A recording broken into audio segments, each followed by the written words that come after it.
Aloha everyone.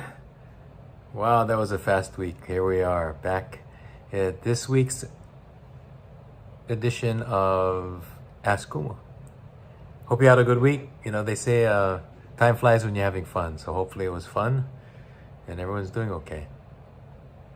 This week what we're going to do is build on the last three sessions. There are a couple of things that we didn't really discuss in sessions 2 and 3 regarding ʻuhane and ʻunihipili. So this is a continuation of the roles and responsibilities of the family members in the Triune Family of ʻaumakua, ʻuhane, ʻunihipili. The spiritual mind, the mental mind, and the subconscious mind, or the conscious mind and subconscious mind. And look at some of the spiritual essence, the kauna and huna of it, that which is not revealed in just the face-to-face above the surface. So as you recall, we spoke about ʻuhane as the conscious mind and the protector, if you would, and also the influencer of the ʻunihipili, the programmer. The ʻunihipili, the subconscious, the child mind of the Triune Family, is the computer memory, the subconscious mind, that place where memories are kept, retained, and can be adjusted by the work of ʻaumakua and divinity when we use the Ho'oponopono process, as it was taught to us by Auntie Morna, Nalamaku, Simeona.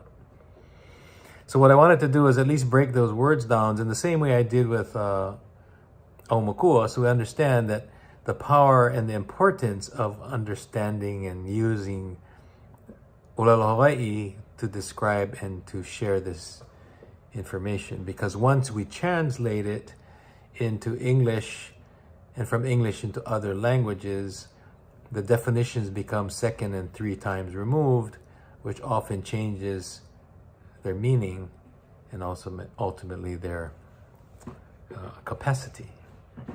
So let's look at the word ʻuhane and ʻunihipili, words ʻuhane, ʻunihipili.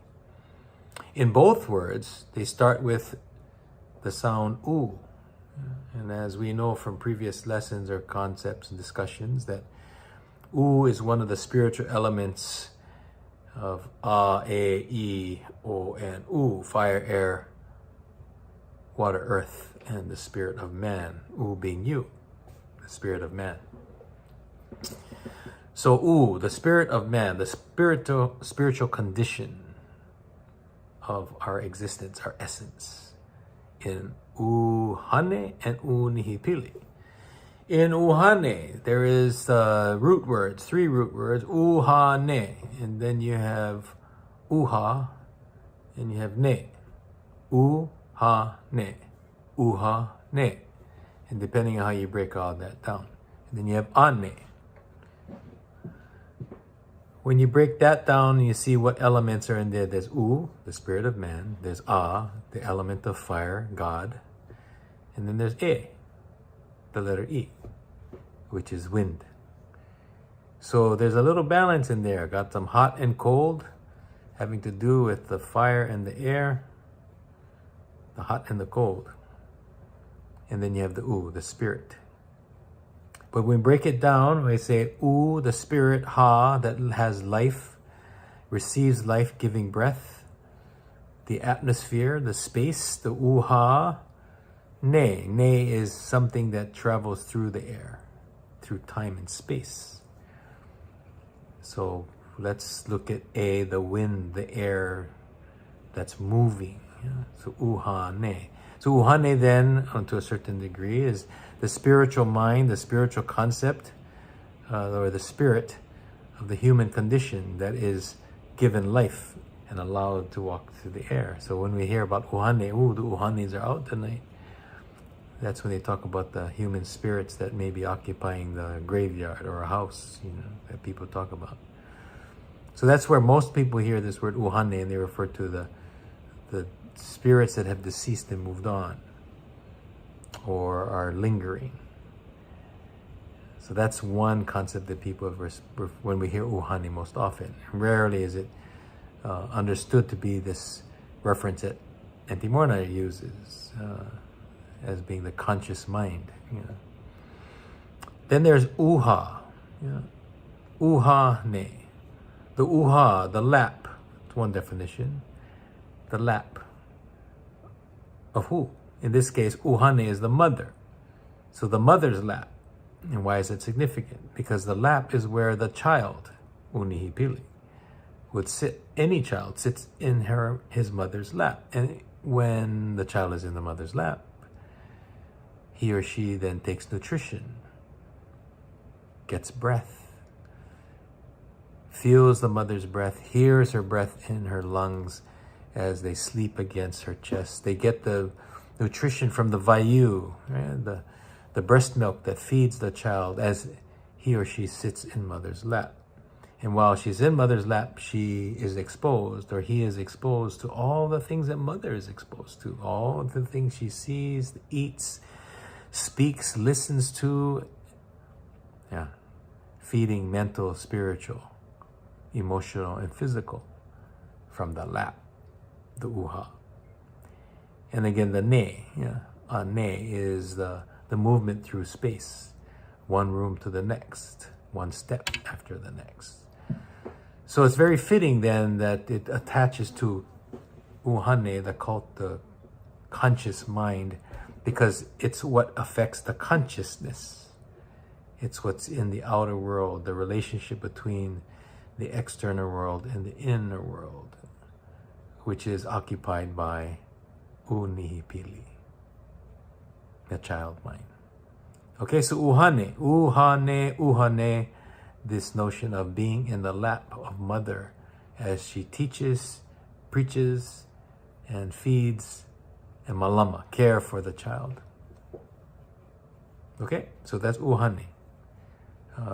We can say kauna, hidden, or huna, hidden inside there. ʻunihipili. So ʻunihipili, again, the spirit of man, the spiritual condition, the identity of one's spirit. Then you have the eyes in nihi and pili.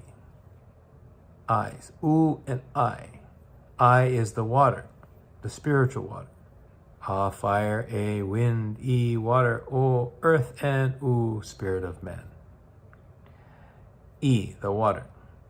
So something's flowing, something is moving, something is, again, fluid. That's a good word, fluid. Traveling through time.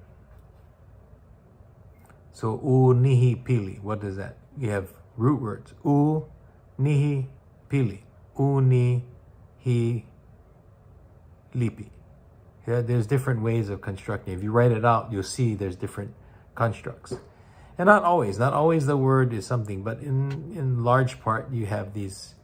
And when you break it out like that, it begins to explain different components. So if we take just those three, ʻunihipili.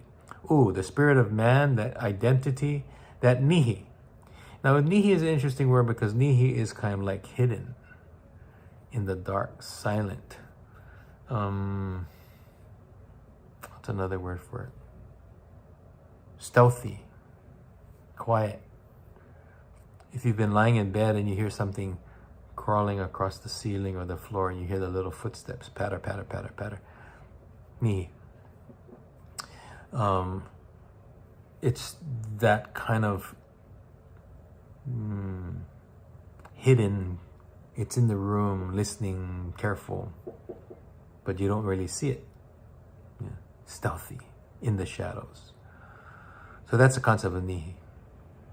The next word is pili, and pili refers to stickiness, something that is connected, attached,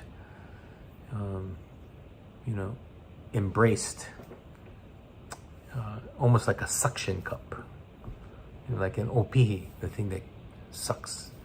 Well, why is that relevant? Because ʻunihipili, the child, and when the child is born, or is early, it relies on mother for food and information, which we talked about earlier.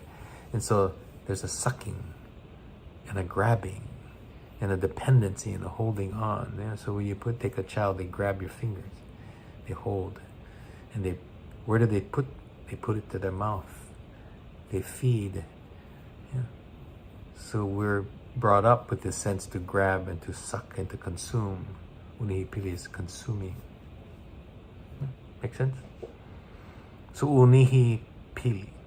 So it's a spirit within that is lurking and always present, but always stuck, always there, watching, listening, picking up. So that's why we have to malama, we have to care for what we think, see, do, feed, eat from the conscious mind, because as we said in the discussion of ʻuhane, ʻuhane is now programming the computer memory, which is ʻunihipili. And these deeper essence understanding helps to reveal. Now clearly you may not get all of that when you say subconscious, unless you really begin to define subconscious in all of its concepts. But when you take that word and you translate it into another language, you may not get that depth. So we share this because, as many of us know, the continental mind, the Western mind, has taken many of our principles and have monetized them, or appropriated, maybe the proper word is misappropriated, and have started saying things about these from a Western perspective, which may just be a singularity, may be one of multiple meanings. Yeah. So as I like to say, the fruit falls too far from the tree and no longer has the nutrition of the root from the tree it comes from. So this is our mana'o and our ike that we share to maybe reconnect the root and the fruit. So we have nutrition when we olelo, when we use those words, and when we lolo, when we roll it around in our brain and think about it. Because remember, Antipalahi says, the seeds of thought, watered by the emotions of heart, expressed on the life-giving breath of Ha, is manifested.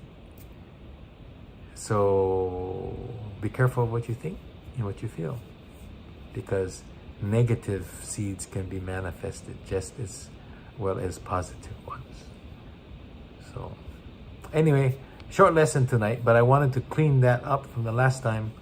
We now have the family, the triune, ʻaumakua, ʻuhane, ʻunihipili, the guide, the protector, ʻaumakua, the father mind, the spiritual mind that connects us always to divinity. The ʻuhane, the programmer, the analytical mind, maybe even the anal mind, analytical. The influencer, whose responsibility is to love and protect.